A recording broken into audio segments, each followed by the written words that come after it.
Okay, so today is a very exciting video. I want to share with you my thoughts on the upcoming iPhone SE 2.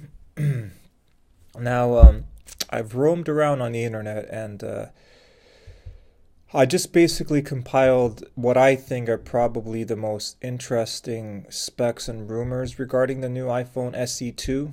Um, To begin with, on a more light-hearted note, honestly, to me, I've had the iPhone SE almost since it's come out, and I like smaller phones. And honestly, for me, personally, as long as it still fits my old wallet case, I think I'll be happy, because this is really, I mean, I don't know if I can get by without this. I've had this case basically since I bought the phone, and you just sort of like it's just this is as good as you're gonna get for a case for the iPhone SE. So I'll be happy as long as my case fits, but that's more of a lighthearted note for me personally. Now some of these, first of all, apparently this is 113 grams, this phone, which is really light. But what's really interesting is the new one is rumored to be 110 grams, which is, I mean, it might not sound like a lot, but if there's a 3 gram difference. And the reason I say this, why it's interesting, is because from what I've heard, they might be using a different mixture of the aluminum alloy that they use. See, if you guys remember back, I believe on the iPhone 6, they used a 6000 series alloy, which was a bit too soft, and that's when that whole, bending thing started happening with the phones. And then they upgraded to the 7000 series alloy for the next version of the iPhone.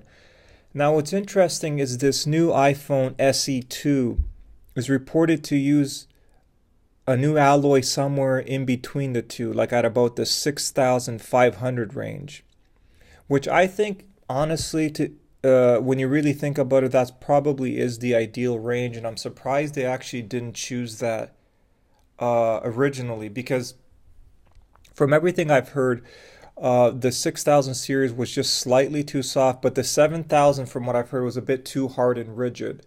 And I think the 6500 range will probably give you that nice balance of, you know, not too hard, not too soft. Because obviously, if it's too soft, it bends, but if it's too hard, it's rigid. Um, now, now this issue kind of confused me because I don't even know how this technology would work. But keep in mind that the iPhone SE line is, I don't want to call it a budget line because it sounds insulting to the people who own it, and I own and I love it. But I love it mainly because I just love these practical kind of cases you can get for it. Because if you notice that the iPhone SE is basically the exact size as a card. Literally, it's the exact same size. This card goes right to here. So when you think about it, it's basically, it would make a perfect wallet case because it's literally the exact size of a card. But so I don't want to call it a budget phone, but I think they did this to cut costs. What I'm speaking about is the screen. There's rumors that people are hoping that the new iPhone SE 2 has an OLED screen on it.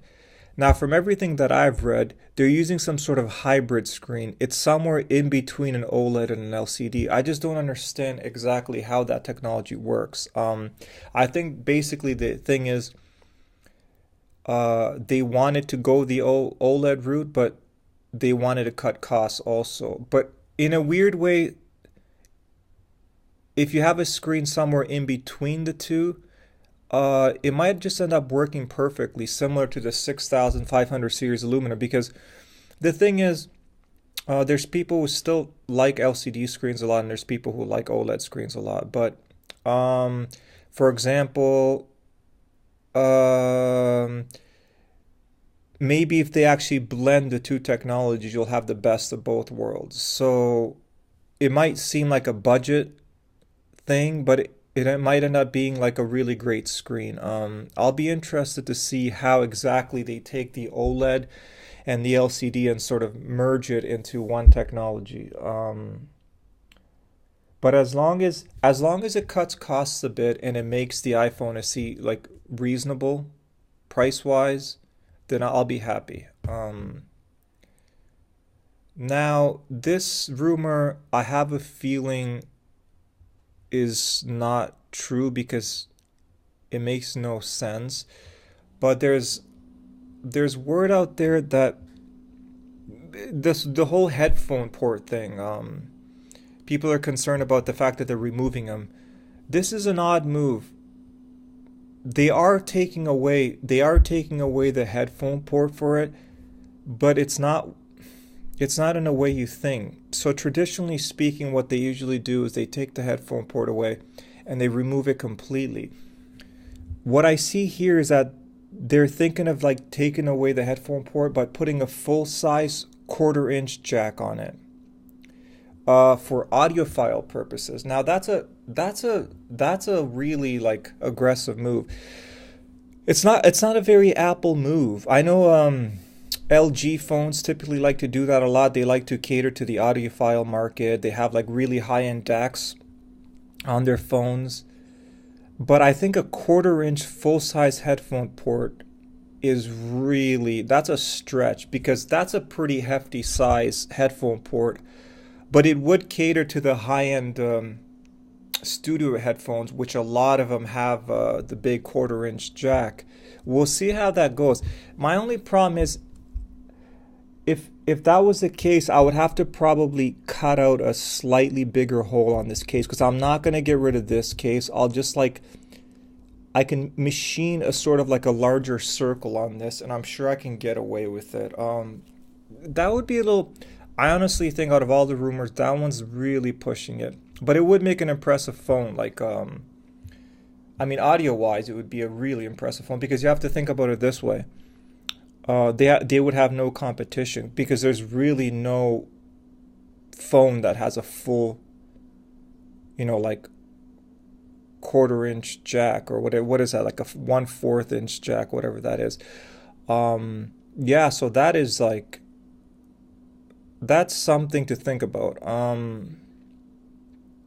That the other rumor about them not using an LCD or OLED, just kind of a mixture of the two, that makes sense. But this one is really pushing it. Now keep in mind, I've heard a lot of different rumors about this. None of these might happen because I've heard rumors from previous phones many times before that never came true.